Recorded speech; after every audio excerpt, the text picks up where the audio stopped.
Good morning, everyone. Welcome to the next lecture of maintenance, engineering and management.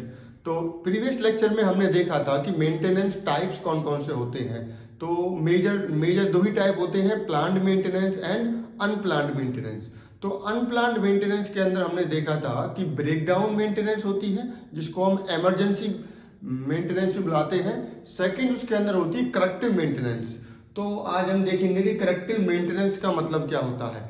देखिए, corrective maintenance, आपको idea लग रहा होगा। Corrective, कोई यूनिट अगर फेल हो गई है तो उसको करेक्ट करने के लिए जो एक्शन हमें लेने होते हैं उसी को हम करेक्टिव मेंटेनेंस बोलते हैं। ठीक है, that means maintenance actions for correcting और रिस्टोरिंग फेल यूनिट। अगर कोई यूनिट खराब हो गई आपकी तो उसको करेक्ट करने के लिए या रिस्टोर करने के लिए जो भी एक्शंस आप लोगे वो करेक्टिव मेंटेनेंस के अंदर आते हैं।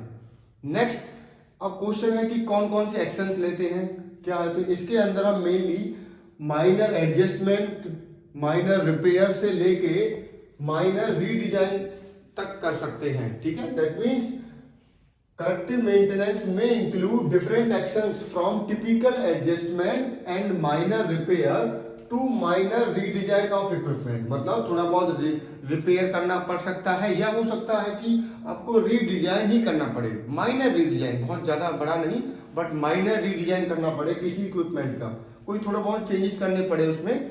तो ये एक्शंस होते हैं। तो एक्शंस कौन कौन से हो गए?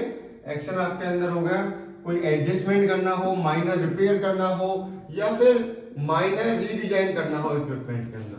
ठीक है, नेक्स्ट, मोस्टली ये प्लान अनप्लान्ड होती हैं। अगर मैं करेक्टिव मेंटेनेंस की बात करूं, मोस्ट ऑफ द एक्शन जो होते हैं वो अनप्लान्ड होते हैं, बट इसके अंदर कुछ एक्शंस प्लान भी करने पड़ सकते हैं। That means it is mostly unplanned but may include few planned actions.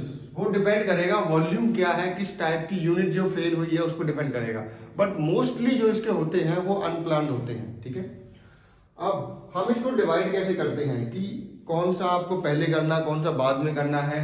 तो जो करेक्टिव मेंटेनेंस के अंदर एक्शंस आपको लेने होते हैं मे बी सब डिवाइडेड अकॉर्डिंग टू प्रायोरिटी।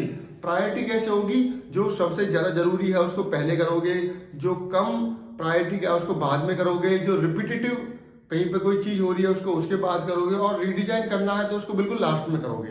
तो इसके 4 स्टेप होते हैं मेनली। पहली प्रायोरिटी दी जाती है हाई प्रायोरिटी जॉब्स को या इमरजेंसी वर्क को। सेकंड होती है jobs of low order priority.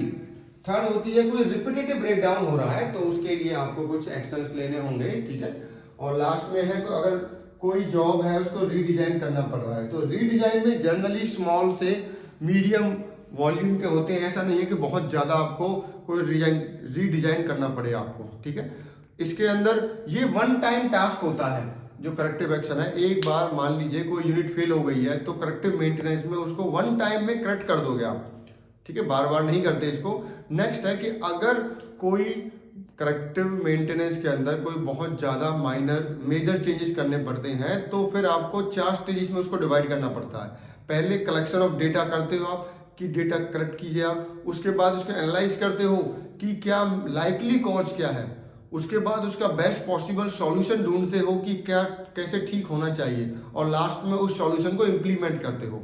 That means if the task are major, ठीक है, या कोई मेजर कोई बिगर मेंटेनेंस जॉब्स है तो उसके अंदर आपको मेनली 4 स्टेजेस में उसको डिवाइड करना पड़ता है। फर्स्ट, आप उसको चेक करोगे कि क्या उसके अंदर प्रॉब्लम क्या है। ठीक है, लाइकली कॉज हम देखते हैं वो कैसे करते हैं, कलेक्शन ऑफ डेटा। तो पहला स्टेप क्या होता है, अगर बिगर मेंटेनेंस जॉब्स है तो उसमें कलेक्शन ऑफ डेटा, उसके बाद एनालाइजिंग, उसके बाद बेस्ट पॉसिबल सॉल्यूशन, और लास्ट में उसको इंप्लीमेंट करते हैं। ये उनके लिए होता है जहां पर बिगर मेंटेनेंस जॉब्स आपके पास होती है। ठीक है, थैंक यू।